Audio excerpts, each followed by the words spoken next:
Sai Ram.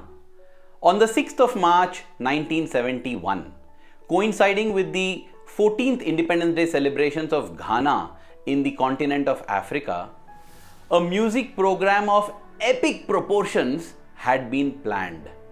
This music concert was a soul and gospel concert. It would consist of the music genre called soul and gospel.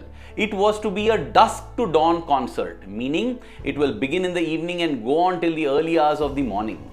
And it was going to be held in the iconic Black Star Square in the capital city of Accra.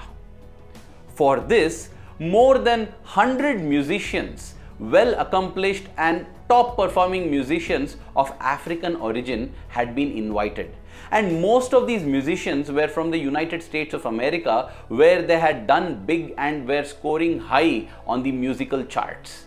They had been brought into Ghana via a chartered aircraft, and they were received with great fanfare and celebration. When America's most soulful performers arrive in the land of the roots, Africa, everything happens, and the experience becomes a major motion picture event.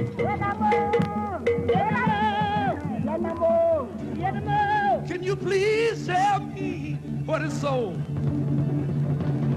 This program was going to see an attendance of more than 100,000 people.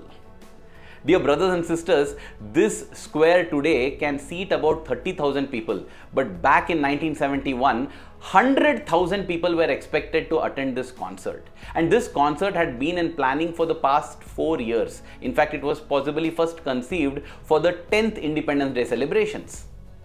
Now, in this planning, everyone in Ghana seemed to be involved. It went up right to the top, including Kwame Nkrumah, who was the founding president for the country Ghana.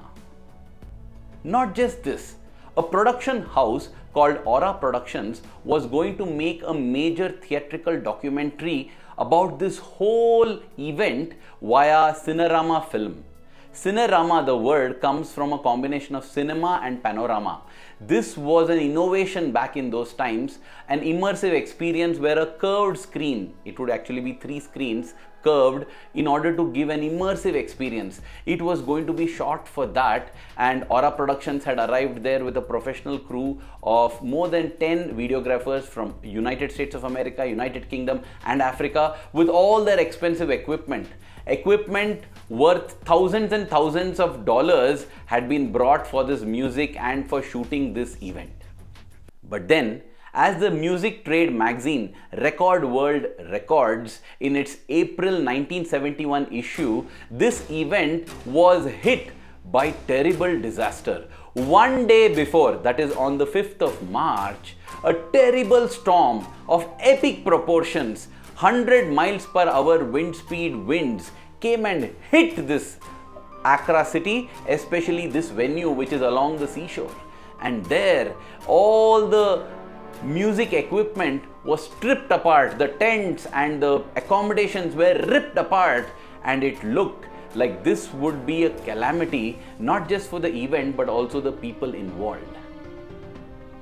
The miracle that took place on the 6th of March was that this event was held and more than 100,000 people attended it. What thrilled me the most is the fact that this miracle had the immense and complete involvement of our dear Swami, Bhagawan Sri Sathya Sai Baba, and this has been recorded and corroborated across multiple sources.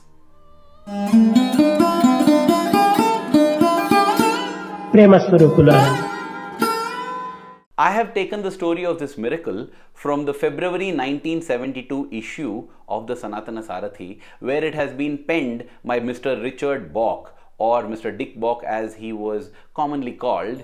He is a devotee of Bhagawan Sri Sathya Sai Baba, and he has made multiple documentary films on Bhagawan Sri Sathya Sai Baba. In fact, he is the owner of this company, Aura Productions, and Aura Productions has, as I said, multiple documentaries on Swami, including The Early Years, The Endless Stream, Aura of Divinity, Truth is My Name, and The Universal Teacher.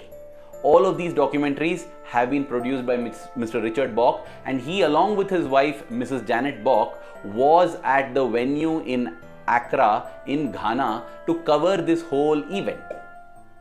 Now, before we go into this actual miracle, there is some background that is necessary. Now, the first background. We should know that Ghana was earlier called Gold Coast because there were huge deposits of gold which attracted all the colonial powers. They all came and occupied Gold Coast and they cut it apart and they were looting this till, of course, the independence movement, which was led by Mr. Kwame Nkrumah, and in 1957 they got independent.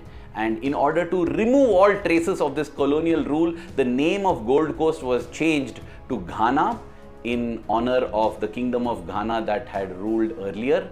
And then Mr. Kwame Nkrumah became a champion of Pan-Africanism. He wanted all the countries in Africa to unite and present a strong, united front with harmony, peace and love.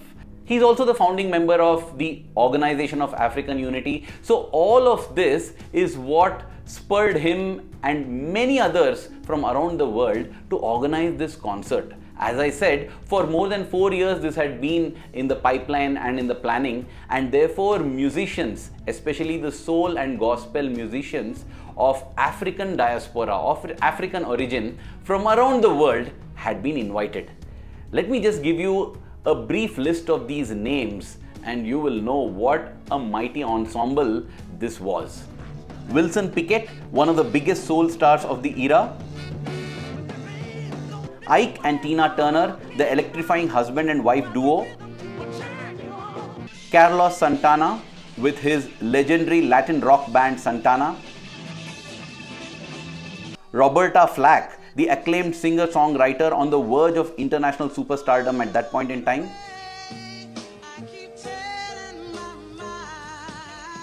The Staple Singers, the iconic gospel soul family group.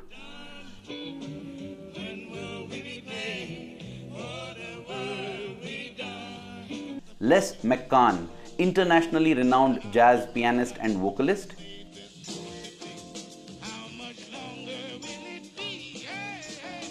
Eddie Harris, the innovative jazz saxophonist known for blending jazz, funk and experimental sounds. The Voices of East Harlem, celebrated gospel choir from New York. Willie Bobo, the famous Latin jazz percussionist and bandleader. That apart, there were many famous Ghanaian musicians as well. This includes Kofi Ganaba or Guy Warren, Ghana's pioneering jazz drummer. The Psychedelic Aliens, one of Ghana's most popular rock bands. Charlotte Dada, well-known Ghanaian soul singer. The Kumasi Drummers, the traditional Ghanaian percussion ensemble, and the Damas Choir, the prominent Ghanaian choral group. Couldn't the organizers of such a massive, historic, never before held lifetime kind of event plan it in such a way that it is not in the monsoon, not in the time when there are rains? Well, to be fair to them, March 6th is a day that has been decided because it's the Independence Day.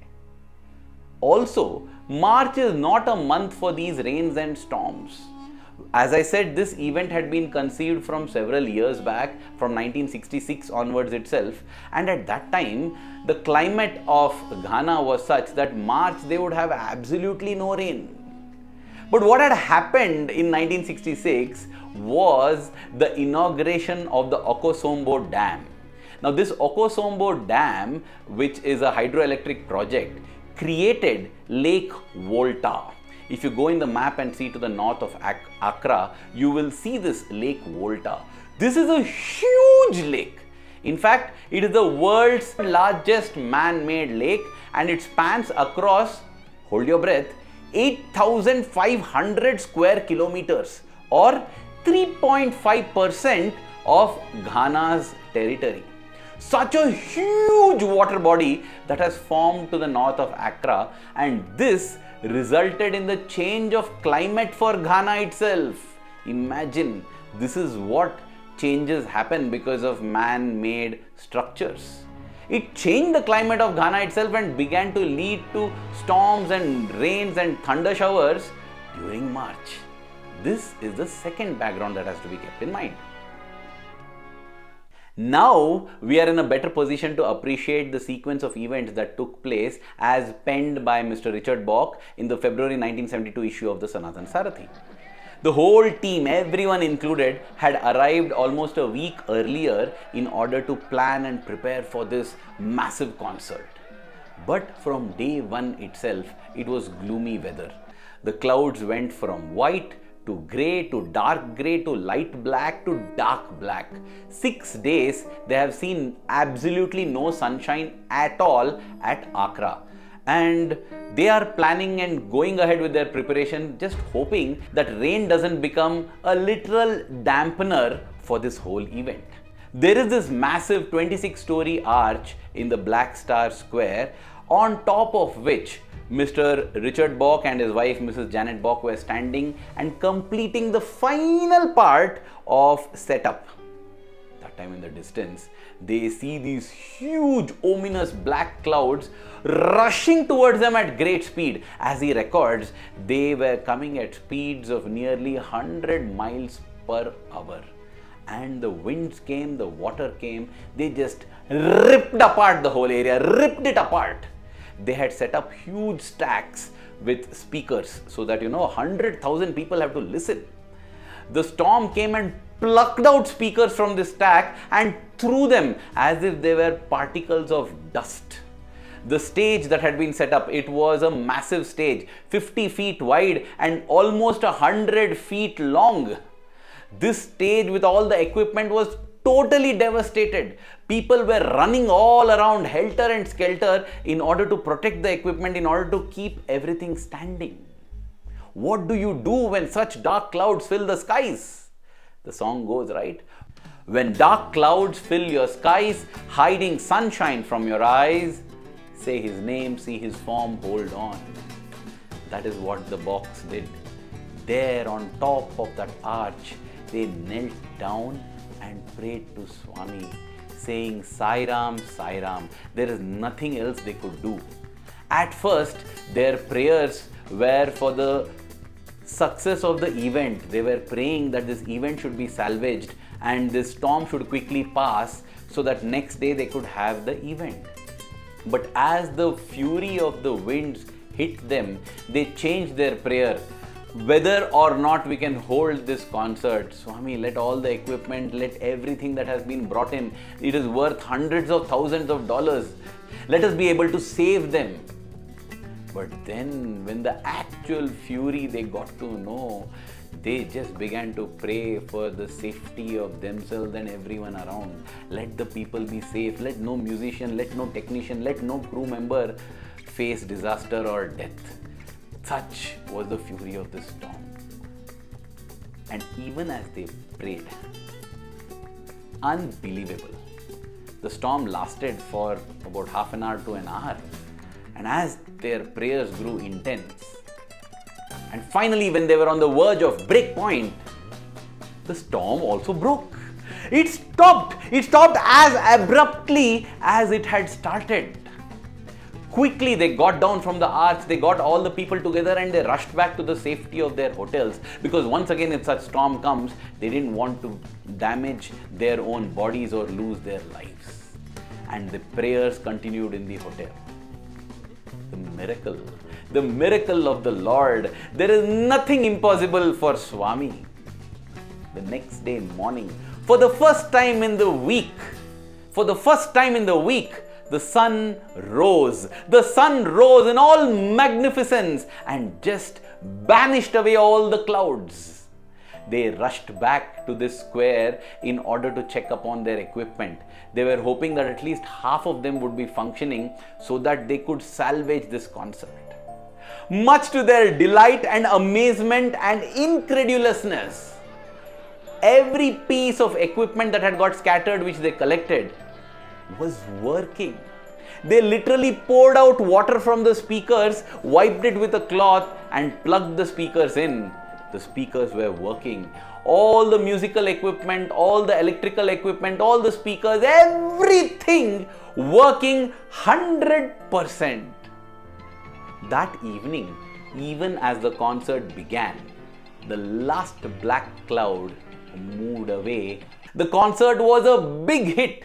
More than 100,000 souls tapped their feet and danced to the rhythms of the music, of the soul and gospel music that was played there. This got released later as a DVD called Soul to Soul, glimpses of which you have seen throughout this video. It was a super hit and it won many awards as well, including the Ethiopian Film Festival's highest honor, the Golden Lion. And that, dear brothers and sisters, is the story of one of the most magnificent, largest and iconic soul and gospel concerts in the history of mankind ever, that was held on the 6th of March 1971. The foundation for it was the blessings of the Lord. In our lives too, we may do whatever planning that is necessary, we may put in our best efforts. But in order to crown those efforts with success, we need the grace of the Lord. We need grace of our dear Swami. May we have the humility and the wisdom to always say a prayer. In fact, may our lives themselves become a continuous prayer to the Lord. May we always remember that He is the source, He is the force, He is the most powerful strength in the whole universe, for the universe has originated from Him. He has absolute control over the elements and over everything else. May the love that we have for you in our hearts, dear Swami, keep growing stronger every passing moment. Thank you. Jai Sai Ram.